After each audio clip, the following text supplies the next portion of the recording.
Pernah kepikiran nggak sih, apa yang sebenarnya membedakan seorang abdi negara yang biasa-biasa aja dengan yang luar biasa? Jawabannya seringkali bukan cuma soal mengikuti aturan, tapi tentang satu nilai inti yang sangat krusial, yaitu adaptif. Nah, kita akan bedah tuntas konsep ini. Oke, supaya ini nggak cuma jadi teori yang ngawang-ngawang, kita akan melihat konsep ini langsung dari perspektif seseorang yang lagi mempelajarinya. Dengan begini, semuanya jadi terasa lebih nyata. Kenalan yuk sama Shafir Omar Aziz. Dia ini seorang peserta Latsar CPNS di Medan, lebih tepatnya dari batch 6, Angkatan 27, kelompok 3. Nah, kita akan mengintip sedikit materi pelatihan yang sedang dia dalami. Ini bisa jadi studi kasus yang keren banget buat kita semua.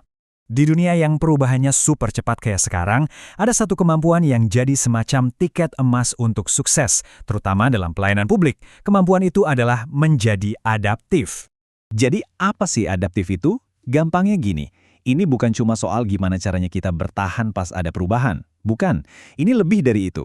Ini tentang jadi orang yang justru paling semangat dan antusias menyambut bahkan menciptakan perubahan itu sendiri. Mindsetnya itu proaktif. Oke, ada 3 pilar utama dari sikap adaptif ini. Inovasi, antusias terhadap perubahan, dan yang paling penting, proaktif. Ketiganya ini saling nyambung. Kamu nggak bisa proaktif kalau nggak antusias sama perubahan, dan inovasi adalah buah dari semangat proaktif itu. Teorinya kedengaran keren ya, tapi gimana cara menerapkannya dalam kehidupan sehari-hari? Nah, materi yang dipelajari Shafir ini memecahnya jadi 3 perilaku spesifik yang bisa kita tiru. Yang pertama, soal kelincahan. Jadi, saat ada situasi baru, entah itu aturan baru atau teknologi baru, kita nggak panik atau menolak. Justru kita langsung gerak cepat, belajar, dan cari cara gimana caranya biar bisa menyesuaikan diri. Coba deh lihat gambar ini. Situasi kayak gini kan nggak ada panduannya di buku manual. Kalau pendekatannya kaku, cuma nunggu perintah dari atasan, bisa-bisa situasinya malah makin runyam. Disinilah kemampuan adaptasi cepat diuji. Harus bisa baca situasi di lapangan dan ambil tindakan yang tepat. Saat itu juga. Oke, perilaku selanjutnya ini levelnya naik. Kalau tadi kita cuma menyesuaikan diri, sekarang kita mulai menciptakan sesuatu.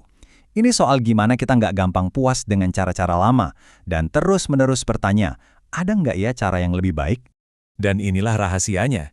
Inovasi yang paling jitu itu seringkali lahir bukan dari balik meja kantor, tapi dari interaksi langsung kayak gini. Dengan duduk bareng warga, kita jadi dengar langsung apa masalah mereka. Dari situlah ide-ide brilian untuk solusi yang tepat sasaran bisa muncul. Nah, ini dia puncaknya. Perilaku ketiga ini bisa dibilang jadi jantung dari keseluruhan sikap adaptif. Inilah yang benar-benar membedakan pelayan publik yang sekedar bekerja dengan mereka yang benar-benar melayani. Cuma satu kalimat pendek, tapi maknanya dalam banget. Ini tentang inisiatif. Melihat ada yang kurang beres, lalu nggak cuma diem atau ngeluh, tapi langsung ambil tindakan untuk memperbaikinya, tanpa harus disuruh-suruh dulu.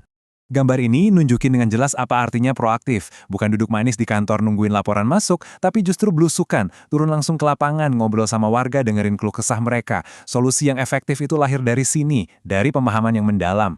Jadi prosesnya gimana? Sebenarnya simpel, tapi sangat ampuh. Pertama, datangi masyarakatnya. Kedua, jangan cuma lihat gejalanya, tapi gali sampai ketemu akar masalahnya apa. Dan yang ketiga, ini yang paling penting, cari solusinya bersama-sama. Kuncinya di kata bersama, bukan kita yang bikin solusi untuk mereka. Terus, kenapa sih sikap proaktif ini penting banget? Apa bedanya pelayanan publik yang proaktif dengan yang, ya biasa aja? Yuk, kita bandingkan langsung. Lihat deh perbedaannya, kayak langit dan bumi kan? Di satu sisi, ada yang baru gerak kalau masalahnya udah kejadian. Di sisi lain, ada yang justru mencegah masalah sebelum muncul. Selalu cari cara buat jadi lebih baik, dan yang paling krusial, menganggap masyarakat itu partner, bukan objek. Pada akhirnya, ini bukan cuma soal nilai yang harus dihafal oleh CPNS seperti Shafir. Ini adalah sebuah mindset. Coba bayangkan deh, kalau setiap masalah di lingkungan kita dihadapi dengan semangat jemput bola kayak gini, turun ke akar masalah dan cari solusi bareng-bareng, perubahan positif seperti apa yang bisa kita ciptakan bersama? Pasti dampaknya bakal luar biasa.